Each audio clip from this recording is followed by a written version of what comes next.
From Pacifica, this is Democracy Now! I think it's very, very unfair what's happened to General Flynn, the way he was treated, and the documents and papers that were illegally, I stress that, illegally leaked. Very, very unfair.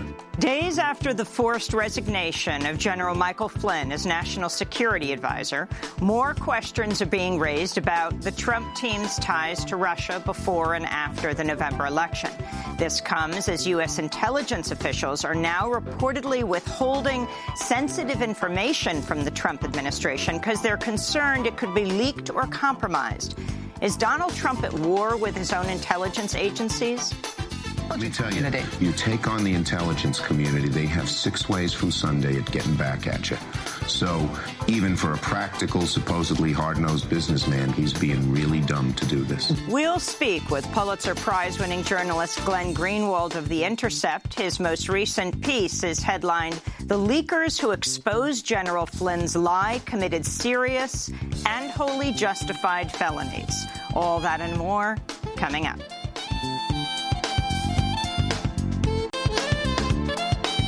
Welcome to Democracy Now!, democracynow.org, the War and Peace Report. I'm Amy Goodman. President Donald Trump Wednesday ended a long-standing U.S. commitment to the establishment of a Palestinian state, saying he had no preference for either a one- or two-state solution to the Israeli-Palestinian conflict. Trump's comment came during a joint news conference at the White House with Israeli Prime Minister Benjamin Netanyahu. Looking at two-state and one-state, and I like the one that both parties like. I'm very happy with the one that both parties like. I can live with either one. I thought for a while the two-state looked like it may be the easier of the two. But honestly, if Bibi and if the Palestinians, if Israel and the Palestinians are happy, I'm happy with the one they like the best. Israel continues to annex Palestinian lands to construct Jewish-only settlements, leading many observers, including former Secretary of State John Kerry, to say a two-state solution may no longer be viable. But Trump's remarks represented a break from 20 years of official U.S. support for a Palestinian state alongside Israel. In the West Bank, Chief Palestinian negotiator Saeb Erekat responded to President Trump's comments. Those who believe that they can undermine the two-state solution and replace it with what I call one state, two systems, maintaining the status quo now, apartheid, I don't think in the 21st century they will get away with it. In a statement, the group Jewish Voice for Peace said, quote, "Today, Trump and Netanyahu spoke of their shared values of democracy and respect for human rights. These are alternative facts. Their shared values are in reality a shared agenda of walls, militarism, xenophobia, racism, anti-Muslim bigotry, and borders closed to refugees," they said.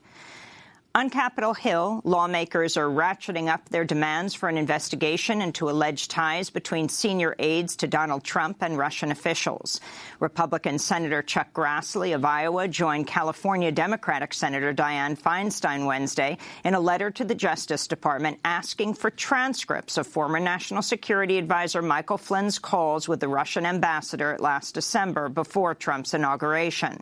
The calls broke U.S. law and led to Flynn's resignation on Monday.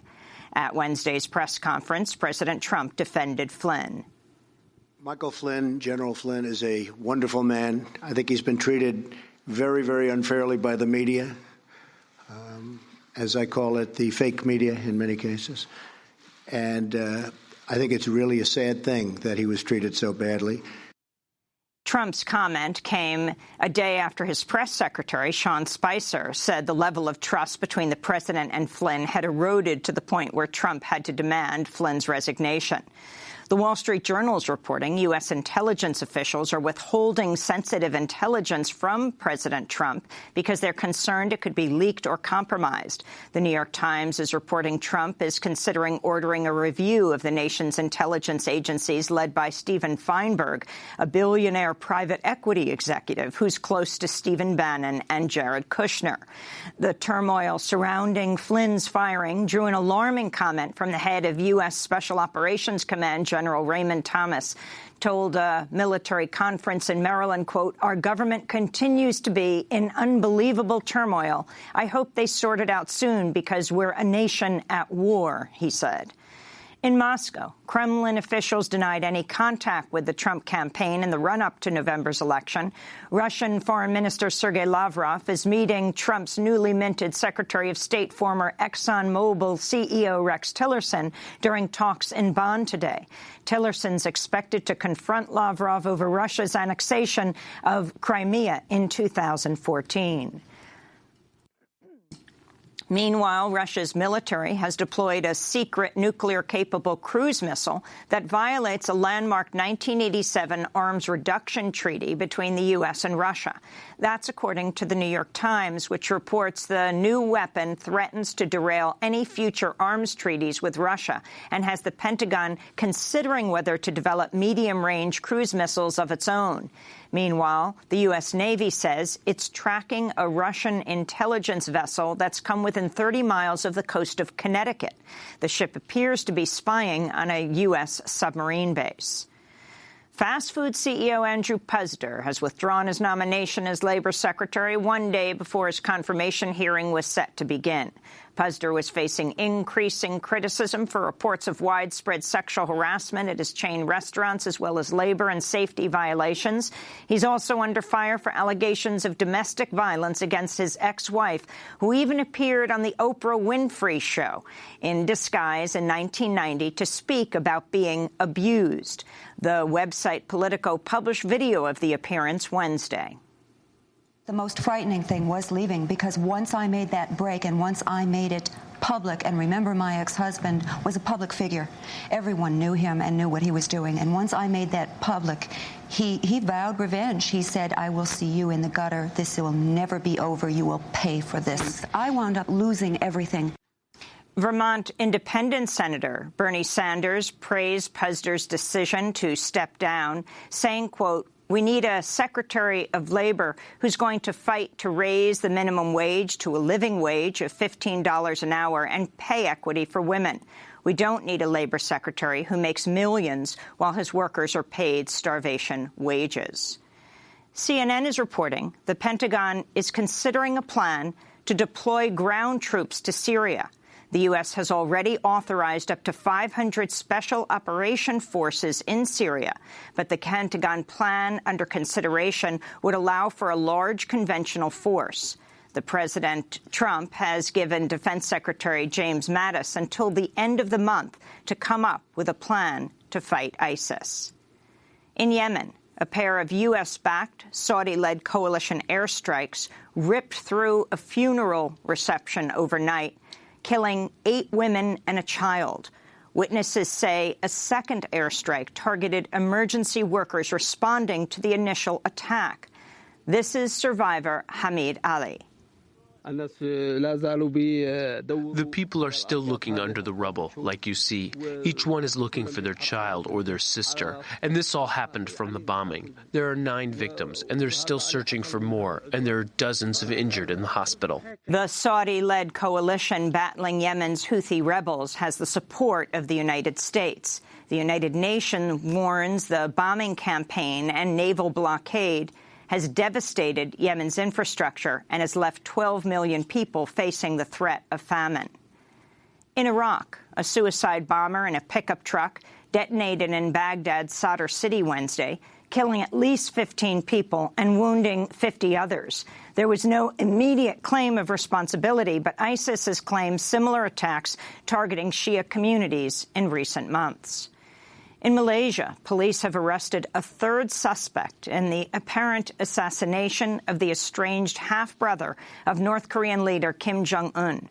Kim Jong-nam told medics on Monday he was sprayed in the face with a chemical agent while waiting to board a flight at Kuala Lumpur International Airport. He became disoriented from the poisoning and suffered a seizure before dying en route to a nearby hospital. Kim Jong-nam was the eldest son of the former ruler Kim Jong-il. He became estranged from North Korea's ruling dynasty in 2001 after he was caught using a forged passport to enter Japan, where he told officials he hoped to visit Tokyo Disneyland.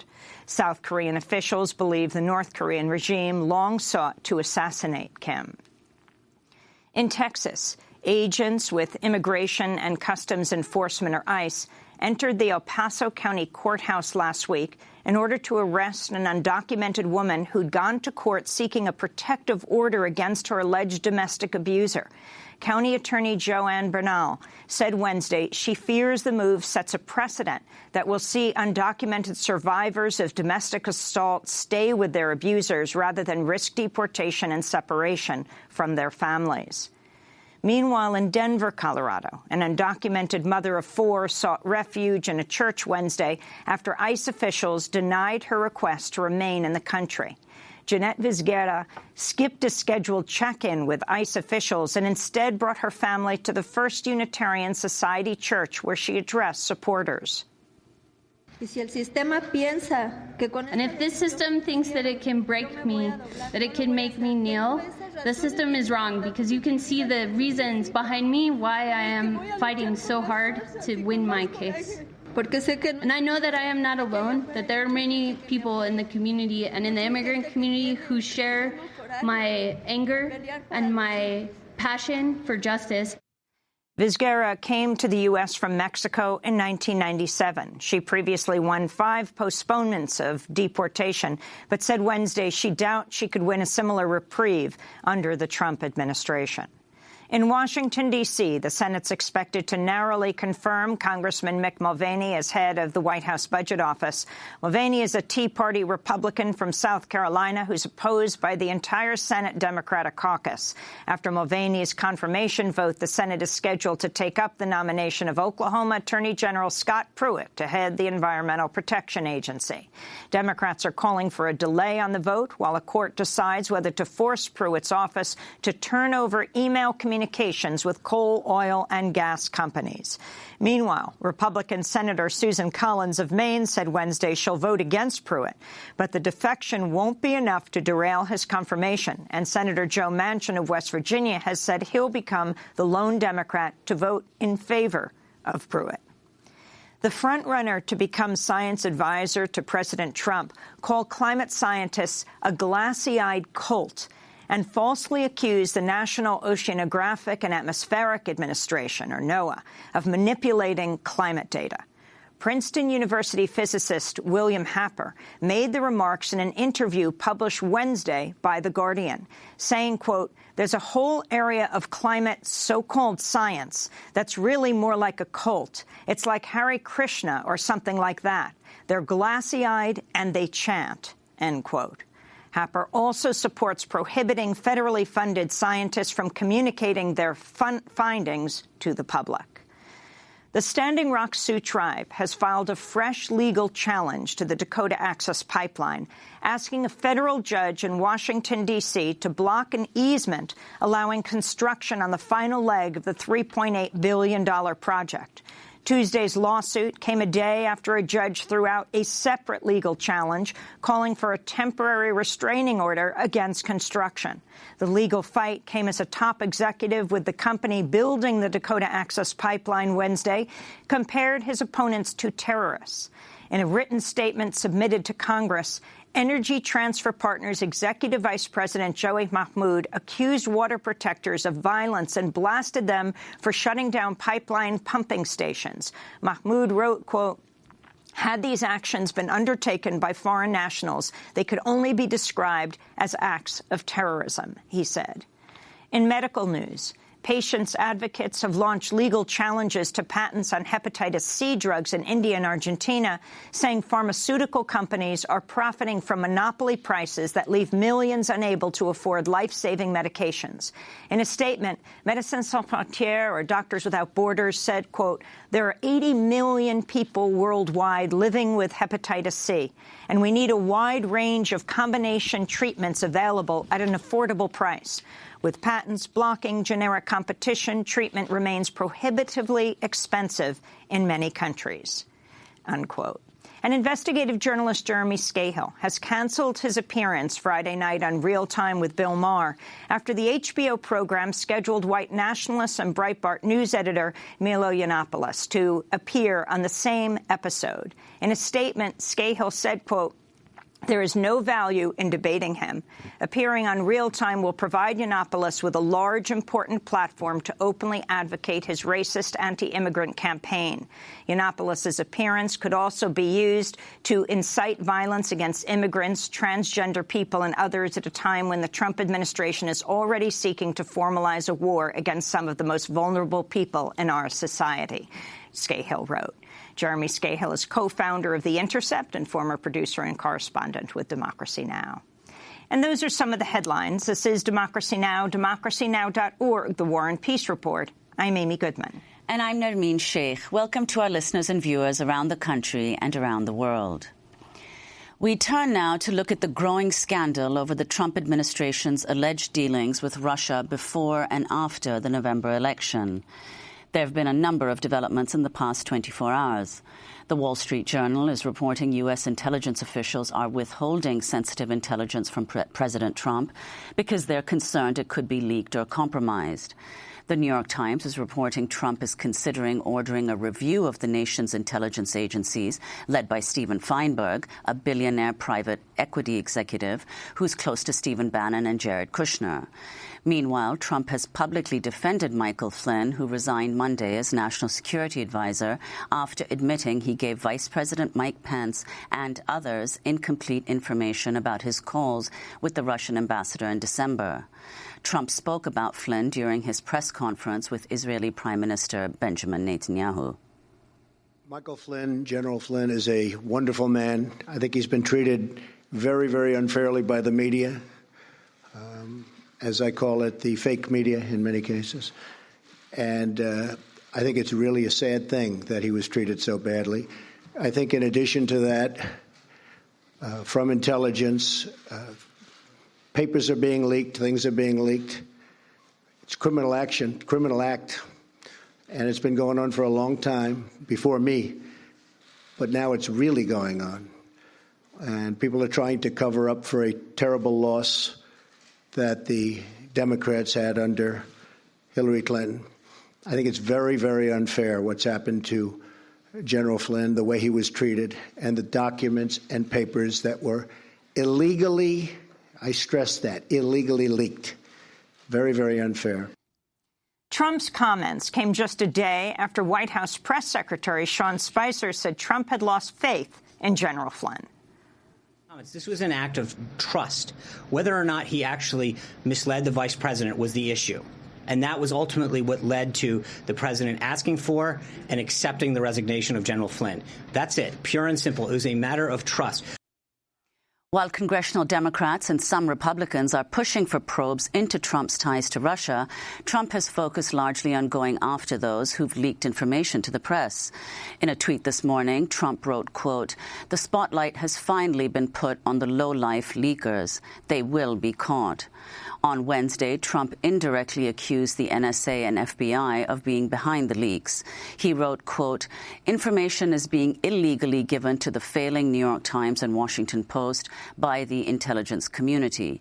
NSA and FBI, just like Russia." Some supporters of Trump, including Breitbart News, have accused the intelligence agencies of attempting to wage a deep state coup against the president. Meanwhile, some critics of Trump are openly embracing such activity.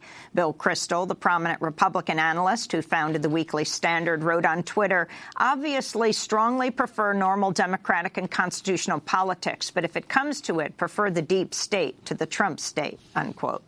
To help make sense of what's happening, we're joined by the Pulitzer Prize-winning journalist Glenn Greenwald, co-founder of The Intercept. His most recent piece is headlined, "The Leakers Who Exposed General Flynn's Lie Committed Serious and Wholly Justified Felonies." Glenn, welcome to Democracy Now! Explain what you mean. There's no question that whoever leaked the contents of General Flynn's telephone calls with the Russian ambassador and other Russian diplomats committed what the law regards as extremely serious crimes. As we all know from the last 8 years under President Obama, the U.S. government treats it as a criminal act, a felony, to leak information that is deemed classified. In the scheme of what is regarded as criminal in terms of leaks, the most serious or one of the most serious bits of information that can be leaked is what's called signals intelligence, or information gathered by the NSA or the CIA or other intelligence agencies in terms of eavesdropping on foreign governments. And that's exactly what got leaked, was information that the NSA and the CIA say that they gathered as a result of targeting Russian officials with eavesdropping. And along the course of that eavesdropping, they happened to hear General Flynn's conversations with those Russian officials.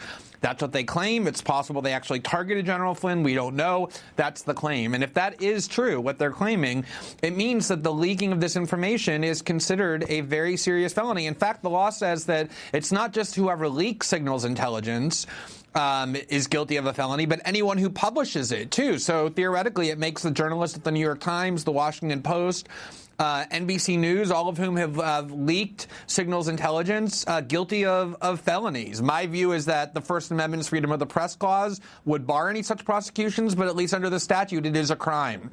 So then the question becomes, well, if it's criminal, is it justified?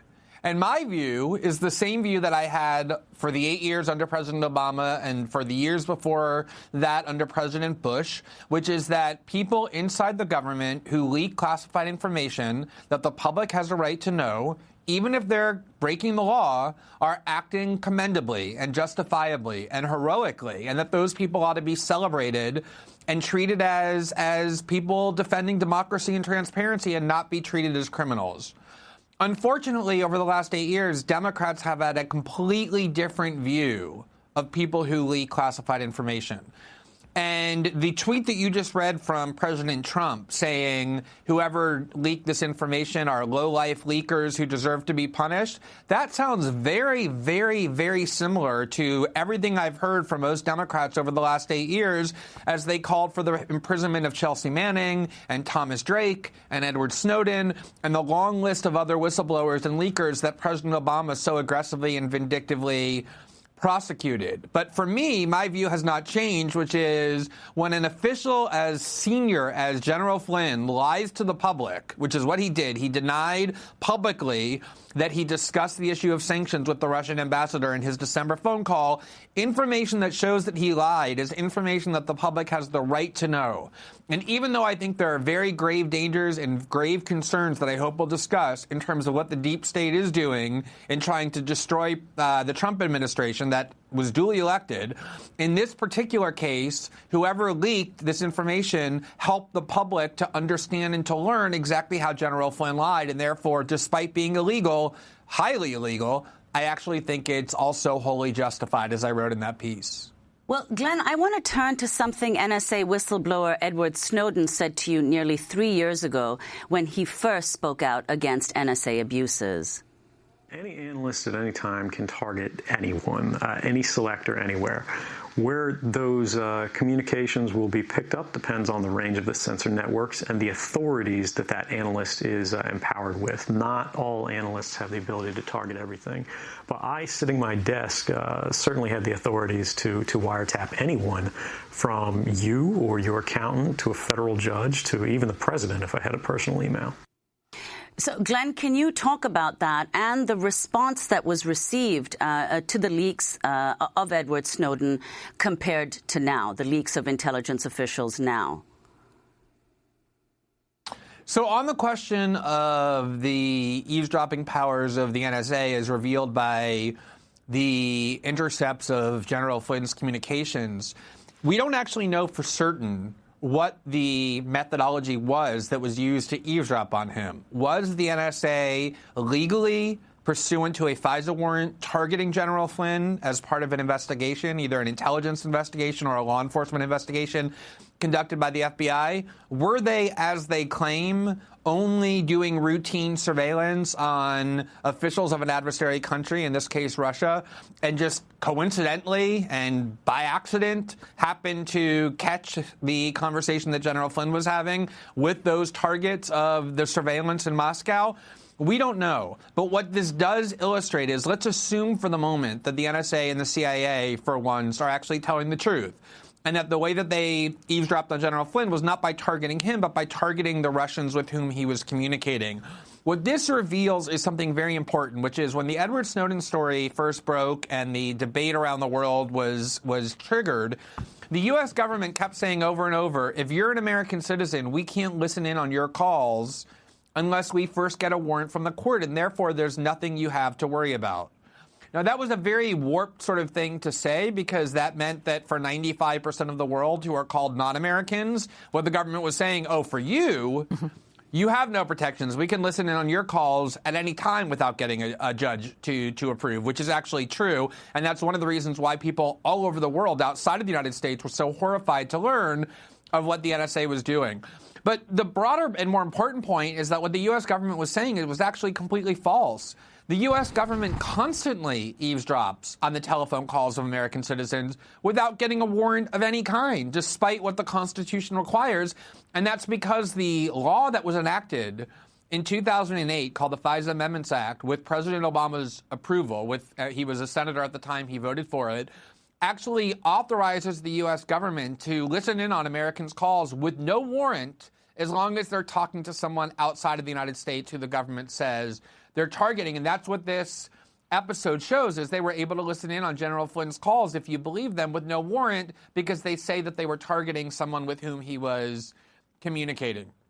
As far as the reaction is concerned in terms of how Edward Snowden's leaks were received versus this leak, it's like night and day. I have not yet heard, literally not one Democrat, condemn the leakers inside the CIA or the intelligence community who leaked signals intelligence and in the process alerted these Russian officials to the fact that their communications have been compromised. That's what these leaks did. They told these Russian officials with whom General Flynn was communicating, we have successfully penetrated your communication systems, and you can be sure that they are now in response fortifying the communications that they use and blocking out the NSA and CIA. There was probably harm done by whoever did this leak. I haven't heard one Democrat condemn it on the grounds that it's criminal. I haven't heard one Democrat say that there should be an investigation to find these leakers and put them in prison for violating the law. And yet all I heard from Democrats, not all I heard, because there were a lot of Democrats who supported Manning and Snowden and Drake, but certainly Democratic officials in D.C. were almost unanimous under Obama in saying that leakers should be prosecuted to the fullest extent of the law, that they're traitors. Chelsea Manning just spent 7 years in prison under harsh conditions for leaking information way less sensitive than what these leakers about General Flynn just leaked. And yes, President Obama commuted her sentence, but only after his administration imprisoned her under conditions that the UN said was basically torture, and kept her in prison for 7 years, even though there was no harm demonstrated from anything she leaked. So what Democrats seem to think is leaks under President Obama, even if they show that high-level officials are lying, as Edward Snowden showed James Clapper was, are evil, are criminal, and the whistleblowers should be thrown in jail. Leaks under President Trump, by contrast, are heroic and noble, and we should celebrate the people who are doing it and oppose any effort to hunt them down and investigate them and find them and punish them, as President Trump is vowing to do. The reality is that whistleblowers are a very valuable part of our democracy. They should be cherished and heralded and protected, regardless of which party controls the White House. And Glenn, what about the Republican response? You've talked about the Democratic Party response, but how did the Republican Party, for the most part, respond to the Snowden leaks versus what's happened now? Well, ironically, the Republican response is actually consistently heinous, but at least it's consistent. There were a few Republicans, usually former office holders or some outliers in the Republican Party like Rand Paul or Justin Amash, people from the libertarian wing, who were somewhat supportive of the Snowden leaks, but overall, the Republican establishment was contemptuous of Edward Snowden. In fact, Mike Pompeo, the former Republican congressman who is now Donald Trump's chief at the CIA, called for Edward Snowden's execution. Donald Trump himself called for Edward Snowden's execution. Lindsey Graham and John McCain and Marco Rubio all called Edward Snowden a traitor. So in some sense, the Republicans are being consistent because they're now saying the same thing, which is that whoever leaked this information ought to be investigated, hunted down, and punished to the fullest extent of the law, which is more or less the same thing they said about leakers and whistleblowers under President Obama. It's the Democrats who have completely switched their position, as they so often do, the minute that the party controlling the White House changed. We're going to break and then come back to this discussion, also talk about what happened at the White House yesterday with the Netanyahu-Trump meeting, and so much more. We're speaking with Pulitzer Prize-winning journalist Glenn Greenwald, one of the founding editors of The Intercept. His piece in The Intercept, "The Leakers Who Exposed General Flynn is Flynn's Lie Committed Serious and Wholly Justified Felonies." Stay with us.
Music by Mina. This is Democracy Now!, democracynow.org, The War and Peace Report. I'm Amy Goodman with Nermeen Sheikh. We're looking at the growing scandal over the Trump administration's alleged dealings with Russia before and after the November election. In early January, Democratic Senator Chuck Schumer appeared on the Rachel Maddow show and suggested the intelligence community may try to get back at Donald Trump. Let me tell you, you take on the intelligence community, they have 6 ways from Sunday at getting back at you. So even for a practical, supposedly hard-nosed businessman, he's being really dumb to do this. That was the Senate Minority Leader Chuck Schumer in January. Some supporters of Trump, including Breitbart News, are now accusing the intelligence agencies of attempting to wage a deep state coup against the president. Meanwhile, some critics of Trump are openly embracing such activity, like Bill Kristol, the prominent Republican analyst who founded the Weekly Standard. He wrote on Twitter, "Obviously, strongly prefer normal democratic and constitutional politics, but if it comes to it, prefer the deep state to the Trump state." So, still with us, Pulitzer Prize-winning journalist Glenn Greenwald of The Intercept, speaking to us from Rio de Janeiro, Brazil. Glenn, explain what the deep state is and respond.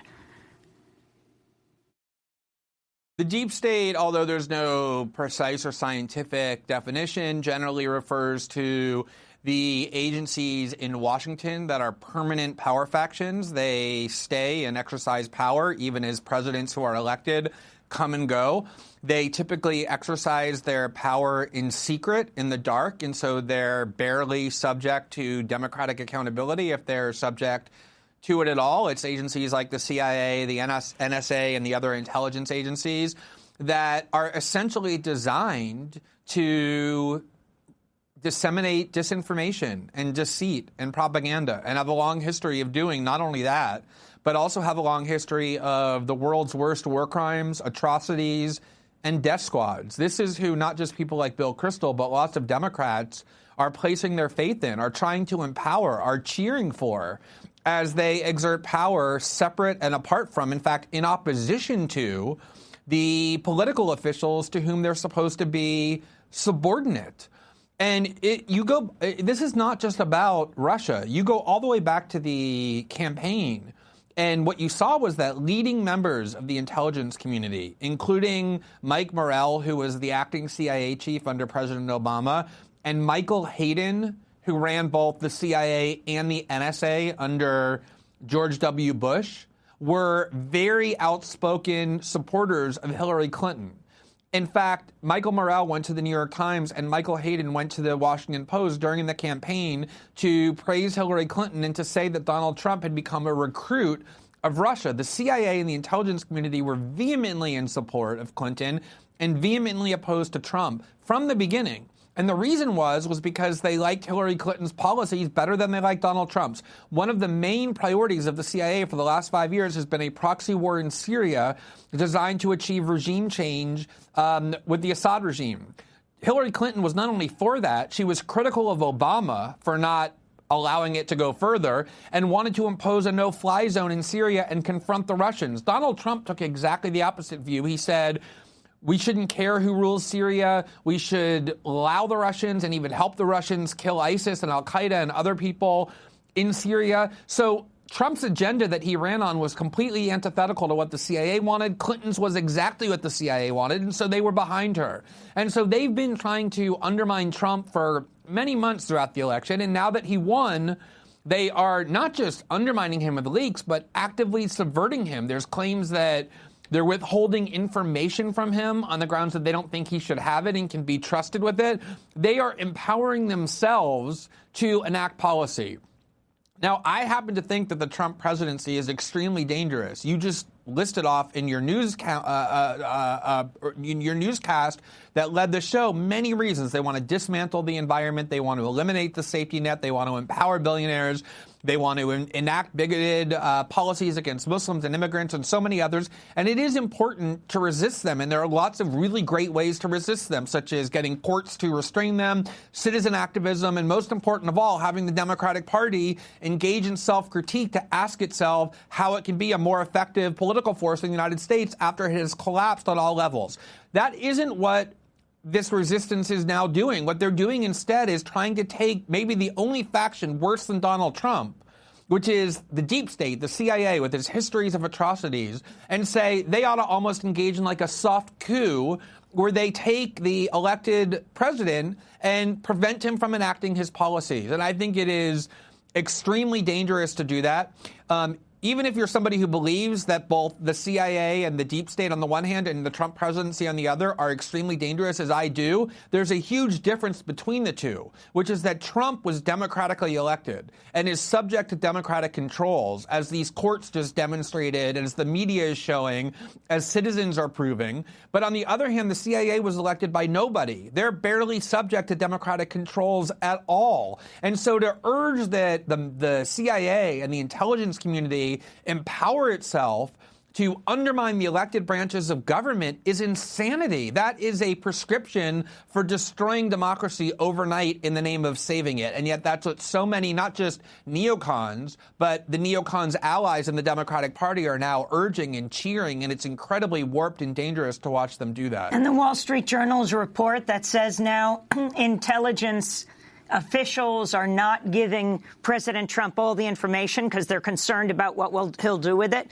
not to mention intelligence agencies of other countries deeply concerned about what Trump will do with it, and particularly concerned about what he might share with Russia.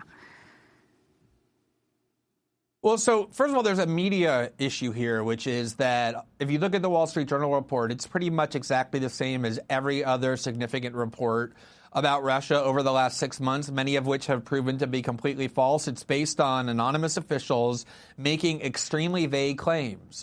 Even the Wall Street Journal says, we don't know who's doing this, withholding information. We don't know how much information is being withheld. Secondly, the idea that Donald Trump is some kind of an agent or a spy of Russia, or that he is being blackmailed by Russia and is going to pass secret information to the Kremlin and endanger American agents on purpose, is an incredibly crazy claim that has been nowhere proven to be true. It reminds me of the kind of things Glenn Beck used to say about Obama while he stood at his chalkboard and drew those unstable charts that he drew, these wild conspiracy theories that are without evidence. We ought to have a serious, sober, structured investigation of the claims that Russia hacked the DNC and John Podesta's emails and that there were improper ties between Donald Trump and the Russians, and that ought to be made public so that we could see the information. But this constant media obsession of leaking whatever someone whispers to them about Donald Trump and Russia because they know it'll get their reporters huge numbers of retweets on Twitter and tons of traffic by people who are being fed what they want to hear is really feeding into the worst kind of hysteria and even fake news that the media says they're trying to combat. These are really serious claims that merit serious investigation, and that's exactly what we're not getting. Well, in a recent piece in The Intercept by one of your colleagues, they write, if in fact all of this is nonsense, Trump has the power as president to make that clear immediately by declassifying all government intercepts of communications between Russian nationals and anyone in his orbit. So do you think, Glenn, that Trump ought to be doing that? I mean, it's an interesting point because, for example, there have been lots of claims made about the communications that General Flynn had with Russian diplomats and what these transcripts supposedly reflect, and yet nobody has seen the transcripts. We've seen little bits and pieces of them. We haven't seen the whole transcript. We ought to see that whole transcript, and my colleague John Schwartz, who wrote that piece, is absolutely right that it's within President Trump's power to order it instantly declassified. There's no review of that decision, and then it can be made public. On the other hand, it is really bizarre, just as a reporter who has been in the middle of a controversy for the last 4 years about the leaking of classified information, to hear people suggest that the president now ought to take the most sensitive intercepts that the government is capable of obtaining, which is how they eavesdrop on Russian officials inside the Kremlin and just toss them to the public. Like, there's no problem at all with doing that. I think that what you're seeing here is this really disturbing double standard that all we've heard since the war on terror is that classified information is sacred and anybody who leaks it is treasonous and satanic and belongs in jail for a really long time. And now classified information seems to be something that's just a plaything, like something that we just toss around for fun if it serves a certain agenda. And I think that that's one of the issues that's bothering me about the way this discourse is unfolding. Glenn, we're going to break, then come back and ask you about the Trump-Netanyahu news conference yesterday. We're also going to want to talk about Yemen and the news that the Pentagon is considering U.S. ground troops in Syria. This is Democracy Now! We're talking to Pulitzer Prize-winning journalist Glenn Greenwald. Stay with us.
Understanding by Mano Noam here on Democracy Now!, democracynow.org, The War and Peace Report. I'm Amy Goodman with Nermeen Sheikh.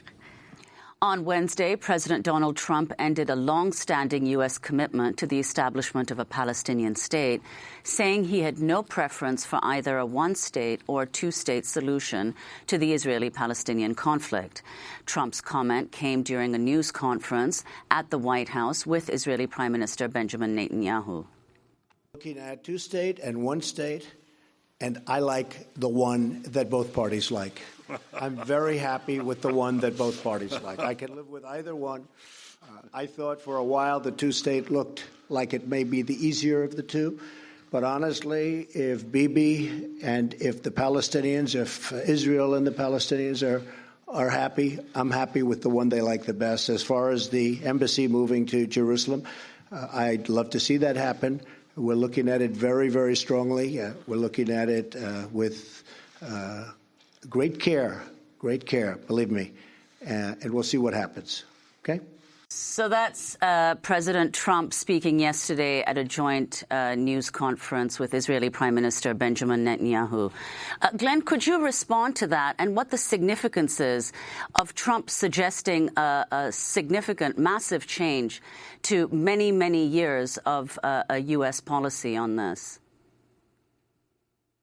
So I guess I question, first of all, the extent to which it really is such a massive change in U.S. policy. It is, of course, a huge departure rhetorically from what the U.S. government has said for decades, which is that their policy is there ought to be a two-state solution.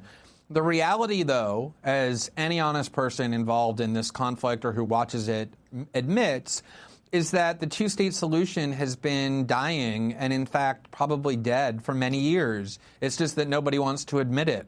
If you look at a map, it's almost impossible to see where a separate Palestinian state in the West Bank could be created, given the growth of settlements under Prime Minister Netanyahu. Growth which, by the way, the United States not only didn't stop, but abetted by shoveling Israel with money, with weapons, with all kinds of diplomatic support as they were expanding those settlements. Yes, they objected occasionally in rhetoric, but in action never did. And so I think the two-state solution is something that we're all eager not to give up on because the alternatives are both so bad. But the reality is that in Israel, there is an erosion of support for the two-state solution. There are high-level members of Prime Minister Netanyahu's cabinet, high ministers who explicitly oppose it. The reality is that because of the course Israel has taken, the only two options that are real, and it's essentially what Donald Trump in his own kind of stumbling, inept, ignorant way was getting at, was the only two options are have Israel become an apartheid state where a minority of Jews have political rights and control a country in which a majority of citizens have no political rights, exactly like was true of apartheid South Africa, or have one state in which all citizens have political rights, in which case Israel would no longer exist as a Jewish state. Neither of those options are good ones, but that is the course that Israel is taking. And what Trump is saying is essentially, if the Israelis and Palestinians want a certain solution, we, the United States, are not going to prevent them from doing that. What is really worrying is that Donald Trump is empowering some of the worst extremists in the world when it comes to Israeli policy. His son-in-law, who's in charge of it, is a supporter of some of the hardest core settlements in the West Bank.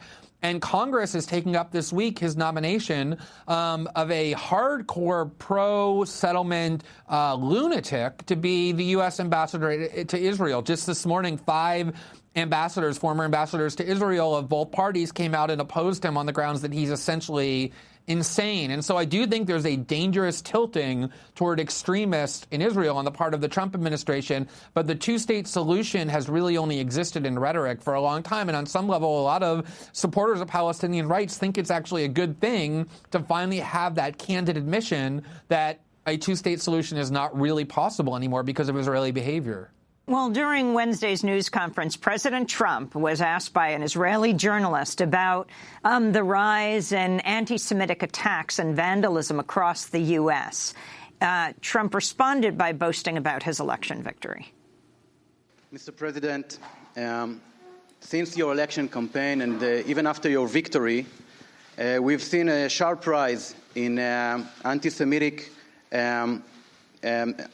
incident across the United States. And I wonder, what do you say to those among the Jewish community in the States and in Israel and maybe around the world who believe and feel that your administration is playing with xenophobia and maybe racist tones? Well, I just want to say that we are, very honored by the victory that we had, 306 electoral college votes. We were not supposed to crack 220. You know that, right? There was no way to 221, but then they said there's no way to 270. And there's tremendous enthusiasm out there. I will say that we are going to have peace in this country. We are going to stop crime in this country. We are going to do everything within our power to stop long simmering racism and every other thing that's going on, because a lot of bad things have been taking place over a long period of time. I think one of the reasons I won the election is we have a very, very divided nation, very divided. And hopefully I'll be able to do something about that. And it was something that was very important to me. As far as people, Jewish people, so many friends, a daughter who happens to be here right now, a son-in-law, and 3 beautiful grandchildren. I think that you're going to see a lot different United States of America over the next 3, 4, or 8 years. I think a lot of good things are happening, and you're going to see a lot of love. You're going to see a lot of love. Okay? Thank you. A lot of love, said President Donald Trump. Well, this is Israeli Prime Minister Benjamin Netanyahu responding to the question as well. I've known President Trump for many years, and to allude to him or to his people, his team, some of whom I've known for many years too. Can I reveal, Jared, how long we've known you? Well, he was never small. He was always big. He was always tall. But I've known the president, and I've known his family and his team for a long time. And there is no greater supporter of the Jewish people and the Jewish state than President Donald Trump. I think we should put that to rest. After the news conference, the Anti-Defamation League tweeted, "Troubling that POTUS failed to condemn real issue of anti-Semitism in U.S. today." Glenn Greenwald, your response.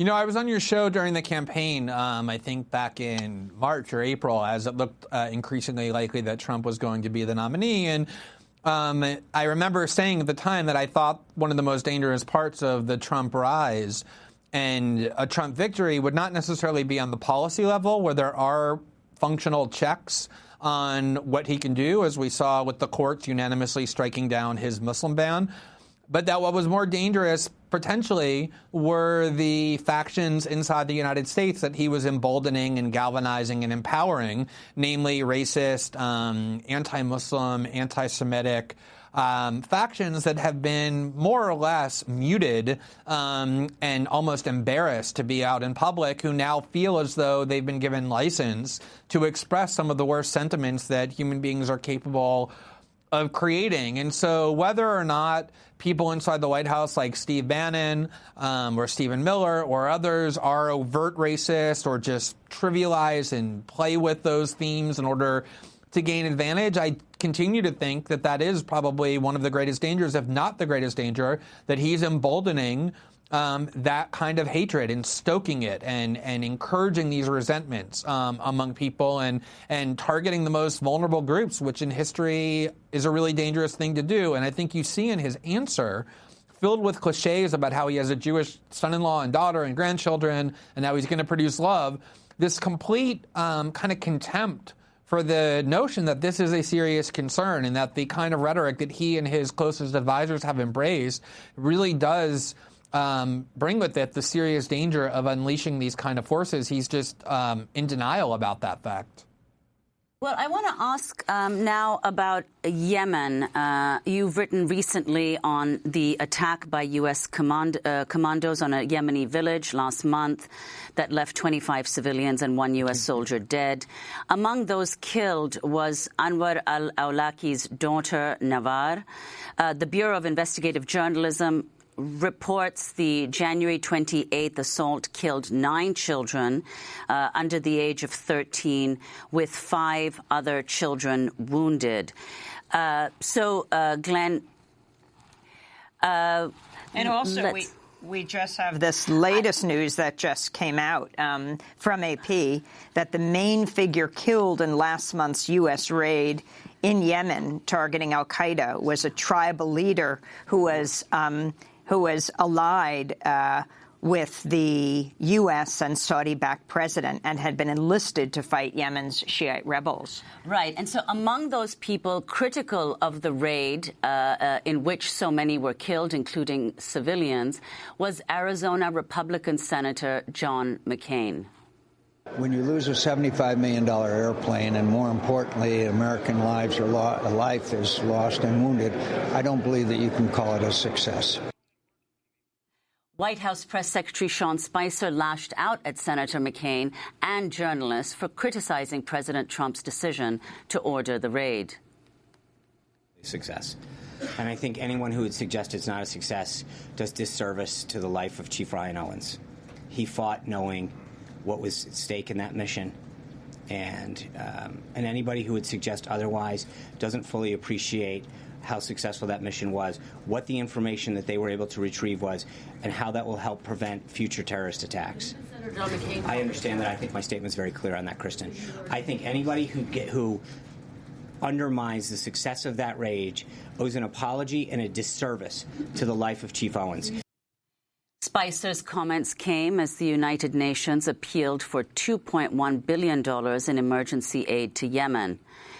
The UN warns 12 million people face the threat of famine brought on by a U.S.-supported, Saudi-led war and naval blockade. We're talking to Glenn Greenwald, who's written extensively on all these issues in The Intercept. We're going to go to a music break and then hopefully get his response.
That's music by Mina. We had just lost Glenn Greenwald. We're speaking to him in Rio de Janeiro, Brazil, but I think we got the connection back. Maybe he has a cell phone up to his ear.